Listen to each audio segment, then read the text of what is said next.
Welcome to our மகா பெரிவா களஞ்சியம் channel. இன்னைக்கு நம்ம பார்க்க போகிறது தெய்வத்தின் குரல் 4ஆம் பாகம் 5ஆம் அத்தியாயம் உத்தரமேரூர் உத்தம தேர்தல் முறை.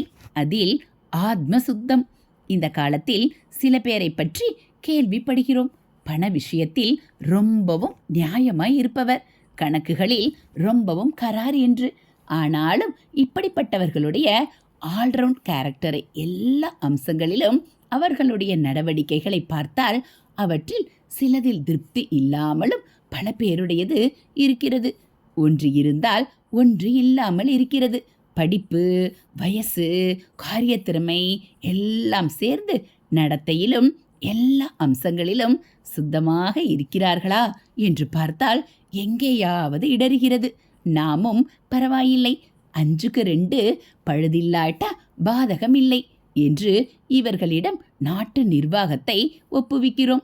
ஆனால் ஹியூமன் நேச்சர், மனுஷிய இயற்கை போகிற போக்கில் இப்படி கலந்தாங்கட்டிகளாக இருக்கிறவர்களுக்கு ஒரு பதவி, ஸ்தானம் என்பது கிடைத்த பிறகு 5க்கு 2 என்பது 1, அரை, கால், சைஃபர் என்று சரிந்து கொண்டே போகிறது.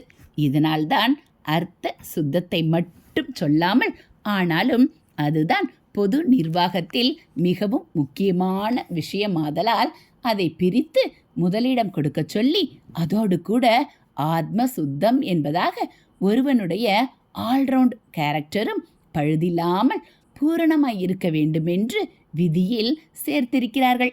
அந்த காலத்தில் ஆஸ்திக்யம், சாஸ்திராபிமானம், தெய்வத்திடம் பயபக்தி, அடக்கம், கட்டுப்பாடு முதலிய எல்லாமே பொதுவாக ஜன சமூகத்தில் ஆழமாக பரவி இருந்ததால் மக்களின் கேரக்டர் லெவல் மிகவும் உயர்வாக இருந்தது. இன்று போல தப்பு வழிகளில் இழுக்கிற அநேக கவர்ச்சிகளும் அப்போது கிடையாது. எனவே சல்லடை போட்டு தேடித்தான் கண்டுபிடிக்க வேண்டும் என்றில்லாமல் அங்கேயும் ஒரு சிலர் பூரணமாக ஆத்ம சுத்தமுடையவர்கள் என்னும்படியாக இருந்து கொண்டிருந்தார்கள். இப்படிப்பட்டவர்கள்தான் பொது நிர்வாகத்துக்கு வர முடியும் என்று 5வது கிளாஸ் சரத்து நிர்ணயித்து விடுகிறது. ஹரஹர சங்கர, ஜெய ஜெய சங்கர. அடுத்து பிற்பாடும் அசுத்தி ஏற்படாதிருக்க. 1 வருஷம் சபை மெம்பராய் இருந்தவன் 3 வருஷத்துக்கு மறுபடி அபேட்சை பெற முடியாது.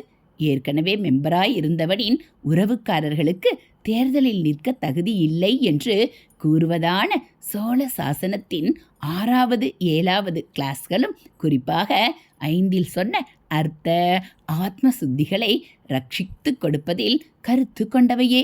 இப்போது சுத்தராக தெரிகிறவர்களை எலெக்ட் பண்ணிவிட்டால் மட்டும் போதாது. வெறுமே ஐடியலிசம் பேசாமல் இந்த சுத்தர்களும் சந்தர்ப்ப நெரிசலில் இனிமேல் அசுத்தராக கூடிய ஹேதுக்கள் இருக்கின்றன என்பதை கவனித்துத்தான் அந்த ஹேதுக்களை இல்லாமல் செய்துவிட வேண்டுமென்றே இந்த 2 சரத்துகளும் போட்டிருக்கிறார்கள். இதில் முதலாவது 1 வருஷம் மெம்பராய் இருப்பவன் அப்புறம் 3 வருஷத்துக்கு மெம்பராக இருக்க முடியாது என்று பண்ணிவிடுகிறது. அந்த காலத்தில் இந்த கிராம மகா சபைகளுக்கு வருஷத்துக்கு ஒரு முறை தேர்தல் நடந்தது. இம்மாதிரி ஒரு தேர்தலில் ஜெயித்தவன் அடுத்த 3 வருஷங்களும் தேர்ந்தெடுக்கப்பட முடியாது. ஏன், பல டேர்ம்கள் பதவி வகித்தால் ஒருத்தனுடைய செல்வாக்கு மிதமின்றி போகும். தான் செய்த தப்புக்கள் வெளிப்படாமல் மூடி மறைக்க நிறைய அவகாசம் கிடைத்துவிடும். தனக்கு ஆதாயமான விதங்களில் காரியத்தை கொண்டு போவது, தனக்கு வேண்டப்பட்டவர்களுக்கு சலுகை காட்டுவது, வேண்டாதவர்களுக்கு ஏதாவது ஹிம்சை தந்து கொண்டே போய் அவர்களை இருந்த இடம் தெரியாமல் செய்வது என்றெல்லாம் ஏற்பட்டுவிடும்.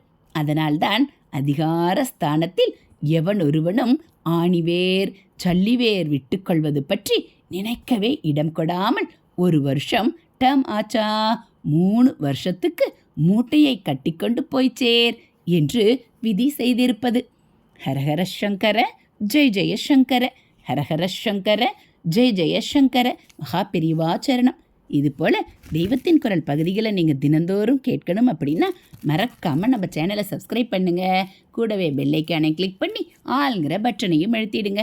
நம்ம சேனலில் வரக்கூடிய தெய்வத்தின் குரல் பகுதிகள், ஆன்மீக விஷயங்கள், மகா பெரியவா மகிமை எல்லாம் உங்களுக்கு பிடிச்சிருந்தா ஒரு லைக்கும் கமெண்ட்டும் கொடுத்து உங்களுக்கு தெரிஞ்சவங்களுக்கும் ஷேர் பண்ணுங்கள்.